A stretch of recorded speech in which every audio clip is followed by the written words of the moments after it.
మా పరలోకపు తండ్రి, పరిశుద్ధమైన దేవ, నీకు వందనాలు. ఉదయకాల సమయంలో మీరు మన సజీవులు గుంచినారు, స్తోత్రములు.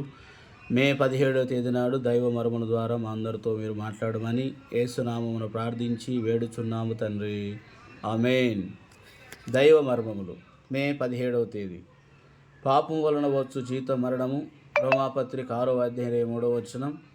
పాపము చేయవాడెవడు వాడే మరణము నొందును. ఎహెజ్కేలు గ్రంథము 18వ అధ్యాయం 4వ వచనం.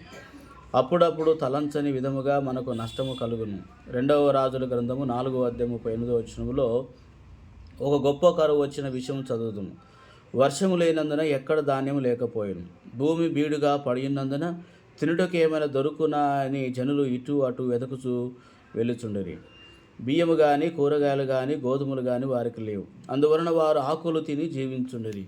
అదే పరిస్థితి దినములలో కూడా ప్రపంచంలో ఉన్నది. ఒకవైపు ఈ లోకపు విద్య, ఐశ్వర్యం వారు సాధించిన గొప్ప విషయంపై ప్రజలు గర్వించుతున్నారు. మరొక వైపున పాపము నిలయమందు పడి అశుద్ధత మరణములతో కుళ్ళిపోతున్నారు. ఎంతైనా సమయం సినిమాలు, చెడు స్థలంలో గడుపుతున్నారు. ఎక్కడికి వెళ్ళినా చెడు పుస్తకాలను తమతోను తీసుకుని వెళుచు వాడిని చదువుటకు ఎంతో సమయం వ్యర్థము చేయుచున్నారు.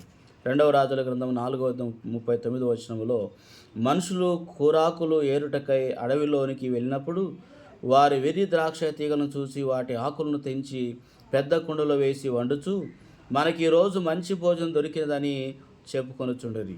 అయితే వారికి ఆహారం వడ్డించబడి భుజించనారంభించినప్పుడు వారిలో కొంచెం జ్ఞానం గలవాడొకడు ఆ వంటకములో ఏదో కొంత పొరపాటు ఉన్నదని గ్రహించి ఎలీషాతో, దైవజనుడా, కుండలో విషమున్నదని కేకలు వేసెను.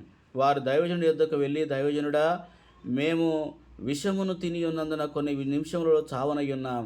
దయచేసి మాకు సహాయము చేయమని చెప్పినప్పుడు దైవజనుడు వారికి ఇచ్చిన ఆజ్ఞ ప్రకారము కొంత పిండి తెచ్చి ఆ కుండలో వేయగా ఆ విషము విరుగుడాయను. యేసుక్రీస్తు ప్రభు, జీవాహారము నేనే, నన్ను భుజించుట ద్వారా మీరు ఎల్లప్పుడూ జీవించగలరని చెప్పాను. నీ జీవితంలో పాపం వలన కలిగిన విషమునకు విరుగుడు నున్న ఆహారము ఇది ఒకటే. అటి కృప దేవుడు మనకు అనుగ్రహించునుగాక. ఆమేన్.